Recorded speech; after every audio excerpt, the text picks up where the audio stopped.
beast will represent both the kingdom or the empire of the Antichrist as well as the Antichrist itself. And so we just look to see what it is saying about this beast, and from that we can determine whether it's talking about the Antichrist himself or whether it's talking about his empire. Okay, so it says the beast that you saw was and is not and is about to come up out of the abyss and go to destruction.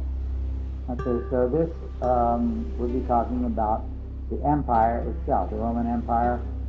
It was in the past, had a long history of power, almost 800 years, I think, or let's see, 600 years at least, from about 200 BC to about 400 AD, somewhere around there. So there's been about 600 years of Roman was the superpower of the world, and then because of internal corruption, it kind of fell apart from within, and various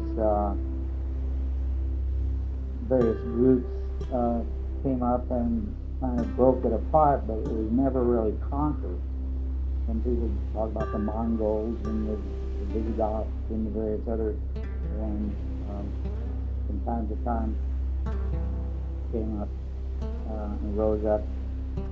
And so the Roman Empire, in a sense, never really died. And so this is why there is a continuity here. The beast, which would represent the sixth head of the seven, the beast that you saw was and is not and is about to come up out of the abyss. Okay, now from John's perspective, now from his viewpoint, then he has been projected forward in time to see these visions. So from that perspective, now the old Roman Empire has already passed into history and is in its decline, but it is not yet revived from this perspective. So in other words, this perspective is about the same as ours today. So we're expecting that that geographical area, which was once the Roman Empire, that's going to once again become a major world power. Okay, so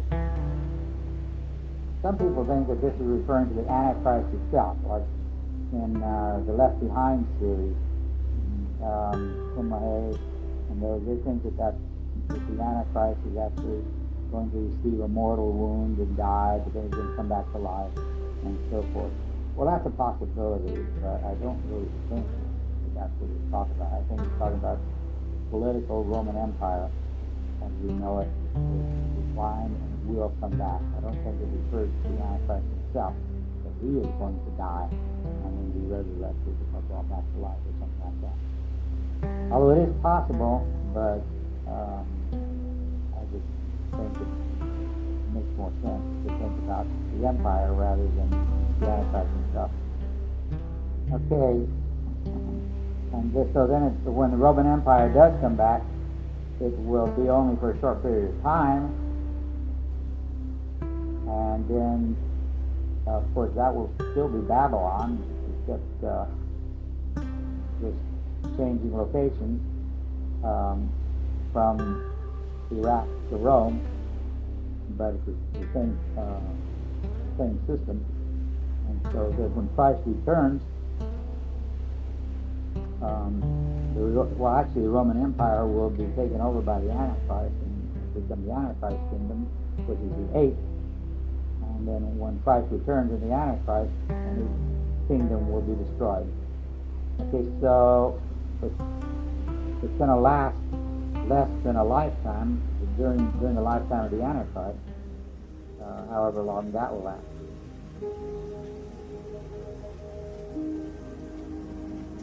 Okay. And then in verse 8, the beast you saw was and is not and is about to come up out of the abyss and go to destruction. And those who dwell on the earth will wonder, whose names have not been written in the book of life from the foundation of the world, when they see the beast, that he was and is not and will come. Okay, under the Antichrist, apparently the Roman Empire itself will be a very marvelous empire, and as we shall see in the next chapters, they're going to be very prosperous, while the rest of the world is going to be, being practically destroyed by all the plagues that are coming upon it. And we'll see that when we get to the next chapter. And so the Antichrist is going to be a great leader that's going to bring prosperity and cause all the people on the earth to marvel and wonder at his skills in leading his empire to prosperity, and so they won't have much trouble in accepting him as God when he proclaims himself to be God. They'll say, sure, with all the evidence that he's shown in his abilities and so forth. But those people who accept him will be those who are not the elect, whose names have not been written in the book of life from the foundation of the world. And so verse 9 says, here's a mind which has wisdom. The 7 heads are 7 mountains. Okay, now in the Bible, mountains are used as symbols of kingdoms. So that's why we have the heads representing the 7 kingdoms, which we mentioned already: Egypt, Assyria, Babylon, Medo-Persia, Greece, and Rome. Because these are 7 mountains on which the woman sits. And the woman represents the false religion, and so the woman has been a part of all of these kingdoms. Verse 10, and they are 7 kings. So 5 have fallen. We already showed that Egypt, Assyria, Babylon, Medo-Persia, and Greece, those 5 have fallen. One is, that's the 6th one, is Rome, and the other has not yet come. Okay, so Rome was in power at the time John was writing, and then that one is going to decline and then come back. That will be the 7th. And when he comes, he must remain a little while. Okay, so that's under the Antichrist. Okay, and then the beast, this will represent when the Antichrist achieves enough power, he will just make the Roman Empire his own. So that will be the 8th. And the beast, which was and is not, is himself also an 8th, and is one of the 7. So in other words, there's this transition from the 7th to the 8th, when the Antichrist is at the pinnacle of his power. He just takes it over and he owns it. So he's one of the 7, and he goes to destruction. Okay, so when Christ returns, then the Antichrist and the false prophet will both be cast into the lake of fire. Because in the 10 horns which you saw are 10 kings who have not yet received the kingdom, but they receive authority as kings with the beast for 1 hour. Okay, so this 1 hour would be during the last half of the tribulation, when the Antichrist has already declared himself to be God, and he has these 10 kings under him for that short period of time, as we know, 3.5 years. But these have one purpose. So these 10 kings have one purpose, and they give their power and authority to the beast. In other words, the Antichrist. So these 10 kings, they are totally supporting the Antichrist. Okay, so because of that,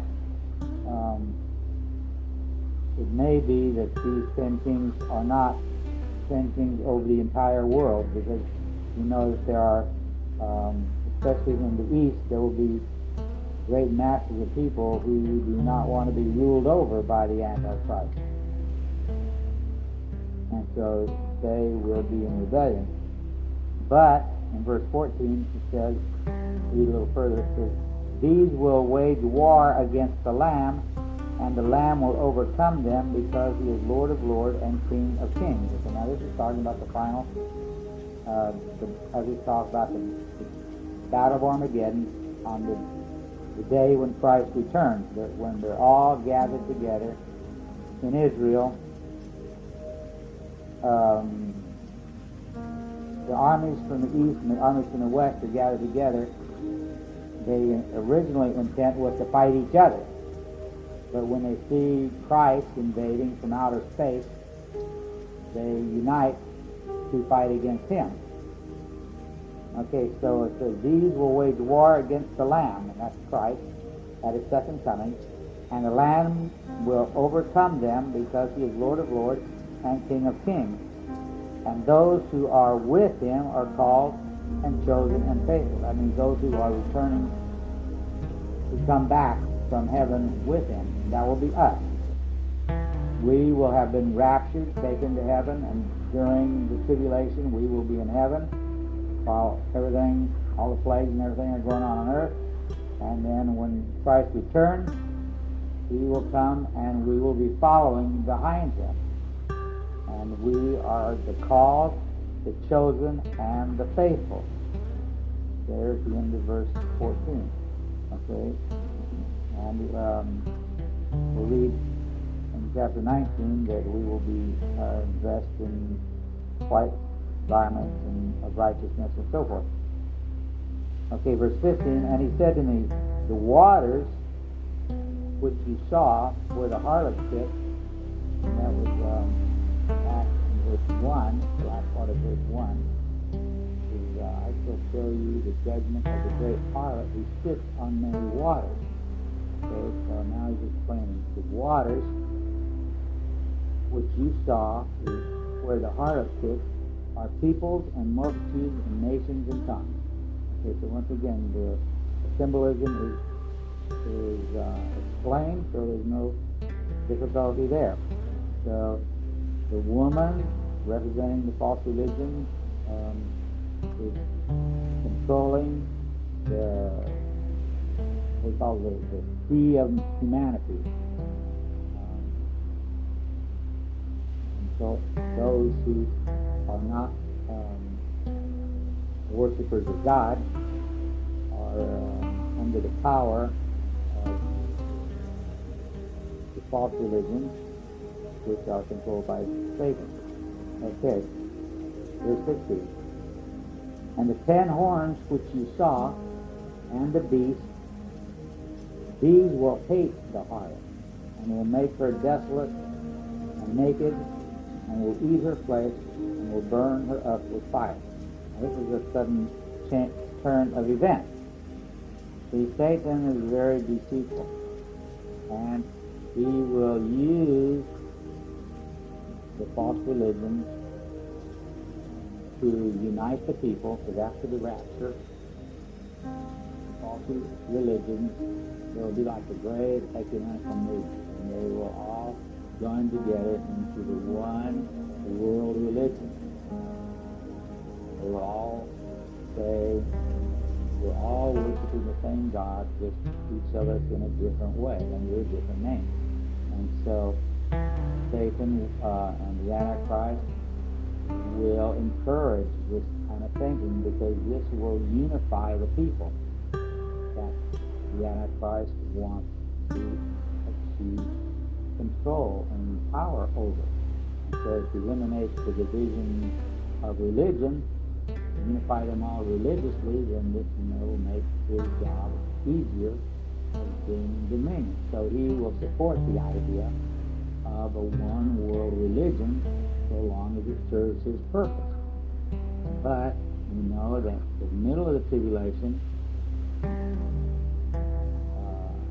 the Jews will have finished building their temple, which the Antichrist is also encouraging and allowing.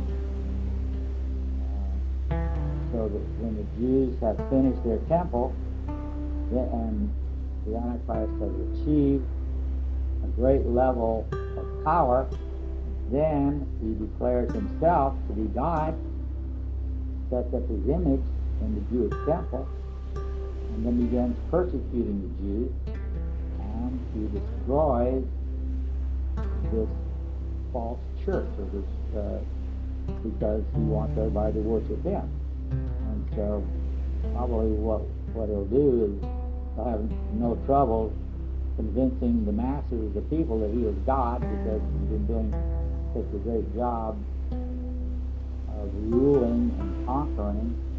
The masses of people will accept him as God. Perhaps the clergy of the false religion will resist, because they will be losing their positions and everything. So Satan will eliminate them one way or the other. So then the one world religion, then everybody will be forced to worship the Antichrist, to see the mark of the beast on the forehead. Okay, so you see this big transition that takes place right there in the middle of the tribulation, the 3.5 year point. Okay, so this great one world religion then is destroyed in the middle of the tribulation, that 3.5 year point, when the Antichrist declares himself to be God. So then he has no more use for the one world religion, because it would be in competition with him. Okay, so together with the false prophet, which is the second beast, they will establish the worship of the Antichrist.